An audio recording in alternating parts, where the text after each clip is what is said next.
নমস্কার বন্ধুরা, আশা করি আপনারা সবাই খুব ভালো আছেন আর আমিও খুব ভালো আছি। তো আজকে বানাবো তড়কা।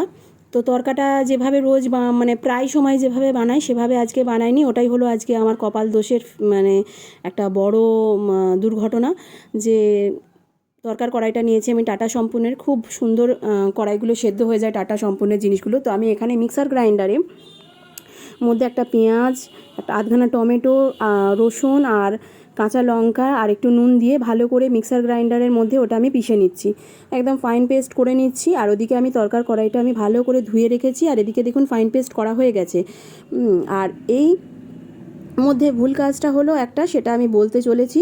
তো মিক্সার গ্রাইন্ডার ধোয়া যে জলটা আমি একবার মিক্সার গ্রাইন্ডারটা চালিয়ে নিয়েছিলাম যাতে সমস্ত মশলাগুলো একসাথে মিশে যায়। তার মধ্যে হলুদ আর কাশ্মীরি লাল লঙ্কার গুঁড়ো, আর তার মধ্যে এই যে তড়কা মশলাটাও দিয়ে দিলাম। তড়কা মশলাটা না দিলে তড়কার কোনো টেস্ট তেমনভাবে হয় না। অবশ্য যখন তড়কার মশলা থাকে না তখন আমি তড়কাটা এমনি জিরে গুঁড়ো, ধনিয়া গুঁড়ো দিয়ে করে থাকি, তো সেটা খেতেও খুব একটা খারাপ হয় না। তো এইটা নিয়ে একবার গুলিয়ে নেব। আর আমি আজকে কোনো রকম কড়া ব্যবহার করব না, কারণ আমি একটু ঝটপট করতে চাইছিলাম। তো ওটাই হয়ে গেল ভুল। তো তার জন্য আমি ওই ননস্টিক প্রেশার কুকারের মধ্যেই আমি ডিমটা ভালো করে বাটির মধ্যে ফেটিয়ে নিয়ে ওইখানেই ভেজে নেব। তো তার জন্য নুন দিয়ে ভালো করে ফেটিয়ে নিয়েছি, নিয়ে ওটা প্রেশার কুকারে দিয়ে আমি ভেজে নিচ্ছি।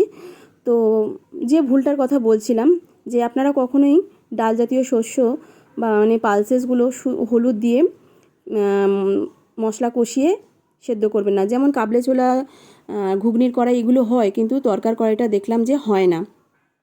খুব চটজলদি করতে চাইছিলাম, তো সেটা হয়ে উঠলো না। যেহেতু আমি ওর মধ্যে হলুদ দিয়ে ফেলেছি তাই কড়াইটা সিটে হয়ে গিয়েছিল। তো ওইটা করতে খুবই সময় লাগলো, প্রায় 30খানার মতন সিটি দিতে লেগেছিলো। তাই এই ভুলটা আপনারা কখনোই করবেন না। যতই তাড়া থাকুক প্রেশারে আলাদা সিটিটা দিয়ে নেওয়াটাই ভালো, তারপরে মশলা মেশানো ভালো।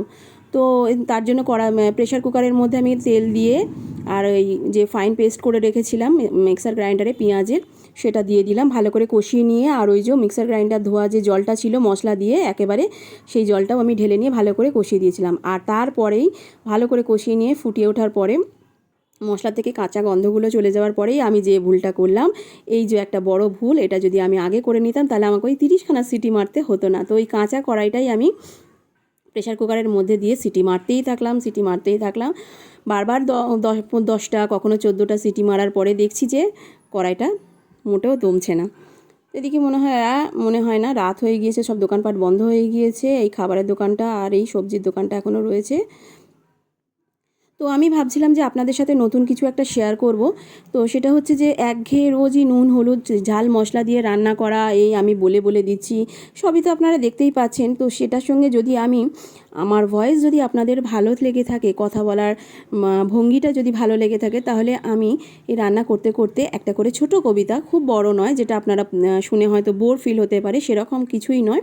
তো একটা করে ছোট কবিতা আমি আপনাদেরকে রিসাইটেশন করে শোনাতে পারি, মানে আবৃত্তি করে শোনাতে পারি। এই তো কথা বলতে বলতে দেখুন আমার প্রেশার কুকারের সিটিটাও হয়ে গিয়ে আর কড়াইটা ভালো সেদ্ধ হয়েছে। এই সেদ্ধ কড়াইটা করার জন্য আমাকে অনেক হ্যাপা পোহাতে হয়েছে আজকে। তো ভাজা ডিমগুলো তার মধ্যে দিয়ে আর একটু গরম জল দিয়ে ওটা ভালো করে নাড়িয়ে এই পর্যায়ে এসেছে। বিশ্বাস করুন, স্বাদে বা দেখতে বা কিছুতে কোনো রকম গোলমাল হয়নি, গন্ডগোল হয়নি। কিন্তু ওই রান্নাটা করতে গিয়ে আমি যেটা তাড়াহুড়ো করে করবো ভেবেছিলাম, তো সেটা করতেই দেরি হয়ে গিয়েছিল। তো এখানে আমি নিয়েছি 1.5খানা রুটি নিয়েছি, আর 1/2খানা রুটি আমার ছেলেকে দিয়েছি, তরকারি করেছি, ভালোই খেতে হয়েছে। বললাম টেস্টের মধ্যে কোনো তফাৎ হয়নি।